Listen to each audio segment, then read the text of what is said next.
और मेरे तो सारे रिलेटिव्स आ रहे हैं, मेरी तो सिर्फ तुम ही दोस्त हो, कोई मेरा दोस्त बनता ही नहीं है।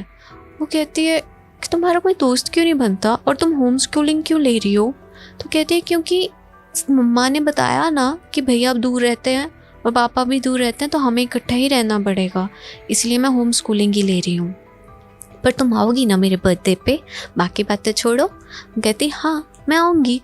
और वो ना पूरा मतलब अपने मदर के साथ मार्केट जाती है, उसके लिए न्यू डॉल पैक करवाती है, क्योंकि उसको था कि शायद से मैंने उसको डॉल के कारण ऑफेंड कर दिया था, उसके लिए डॉल ही लेते हैं। तो वो डॉल पैक करवाती है और अच्छे से उसको गिफ्ट रैप करती है और तैयार हो जाती है अगले दिन उसके बर्थडे पे जाने के लिए। उसके मदर कहते हैं कि मुझे भी बुलाना तुम्हारी नई दोस्त से, लेकिन अभी तुम बर्थडे पे होके आओ, जाओ।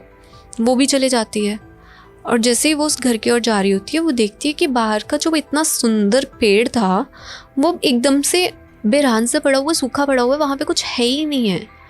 लेकिन वो फिर से अपना ऐसे करती है कि कोई बात नहीं मैं जाती हूँ। उसको फिर से वही हैवीनेस, वैसा ही अजीब सा डर फील होता है अपनी चेस्ट में, जैसे कुछ गलत है। But anyhow she walks in, वो जैसे दरवाज़ा खोलती है, वो घर पूरा सड़ा हुआ होता है, पूरा जला हुआ, उसकी खिड़कियाँ तक टूटी हुई होती हैं।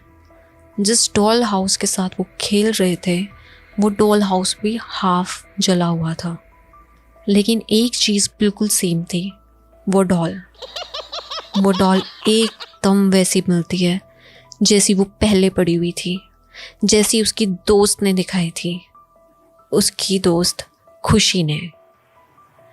उसके बाद वो एकदम से इतना डर जाती है, उसको इतना ज़्यादा अजीब लगता है कि वो बाहर निकलने वाली होती है कि उसको सिक्योरिटी गार्ड पीछे से खींच लेता है। कहते तुम यहाँ पे क्या कर रही थी? वो कहती है अंकल मैं तो।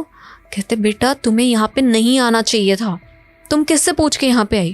कहती ये वो इतना ज़्यादा घबरा जाती है कि वो कुछ बोल भी नहीं पा रही थी, वो बता ही नहीं पा रही थी कि उसके साथ क्या हुआ है, जो उसने एक्सपीरियंस किया इतने दिनों से। और एकदम से उतनी देर में गार्ड उसकी बात सुनता भी नहीं है, उसको पकड़ के उसके घर की ओर लेके जाने लगता है। वो लेके जा ही रहा था, वो कहते हैं कि अंकल ये घर को क्या हुआ, कि क्या हो गया, यहाँ पे तो लोग रहते थे ना। कैसी बातें कर रहे हो बेटा, यहाँ पे कोई लोग नहीं रहते हैं, चलो तुम सीधा अपने घर चलो। और उसको खींचता हुआ उसके घर तक ले गया। और जैसे उसके मम्मा है कि आप क्या हो गया, इसने कोई शरारत की है कि कुछ कर दिया इसने सोसाइटी में? तो कहते हैं नहीं, ये उस घर के पास मिली। तो उसकी मम्मा की आंखें बड़ी हो जाती हैं। कहते किस घर के पास? कहता मैडम। फिर जो सिक्योरिटी गार्ड था वो उनको सारी डिटेल समझाता है, सारा कुछ बताता है कि मैम हमारे ही रूम में 9th नंबर वाला हाउस कुछ साल पहले एक सिलेंडर ब्लास्ट के कारण पूरी फैमिली की डेथ हो गई थी।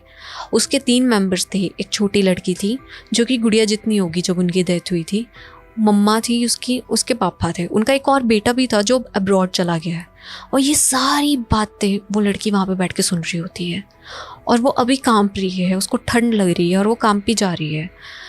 और वो सोच रही है कि उसने उसी लड़की से इंटरेक्ट किया जो कि एक ब्लास्ट में कुछ साल पहले मर चुकी है। और गार्ड कॉन्टिन्यूज इस स्टोरी कि 10 साल पहले सिलेंडर फटने के कारण ये सब हुआ था, और ना चाहते हुए भी हम लोगों की लाख कोशिश करने पे भी वो लोग अंदर ही मर गए थे। उनकी डेड बॉडीज़ निकालने में भी हमें टाइम लग गया था, जिसके कारण आज तक वो तीनों फ्लैट्स, सिर्फ वही वाला नहीं, पूरे तीनों फ्लैट्स आज तक खाली हैं। कोई भी सर्विस वाले लोग आते हैं, कोई भी जॉब वाले लोग आते हैं, आसपास के हर कोई फ्लैट में रहता है, लेकिन वो फ्लैट्स आज तक खाली हैं। लेकिन ये पहली बार हुआ है 10 सालों में कि कोई उस उम्र की लड़की का आया हो, और वो आपकी बेटी है।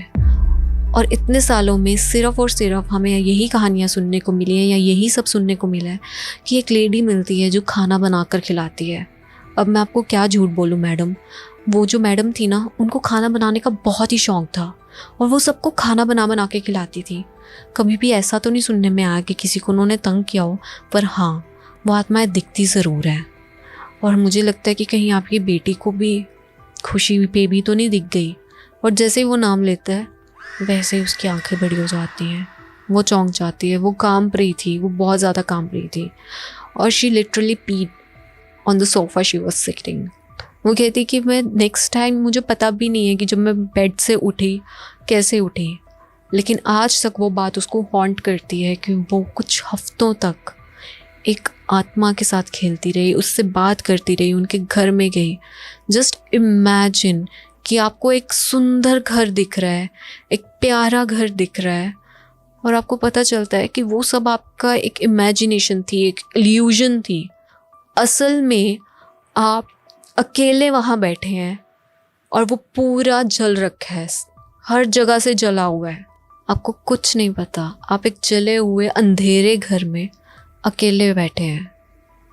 सोचो उस 8 साल की बच्ची पे, उसके दिमाग पे क्या असर पड़ा होगा।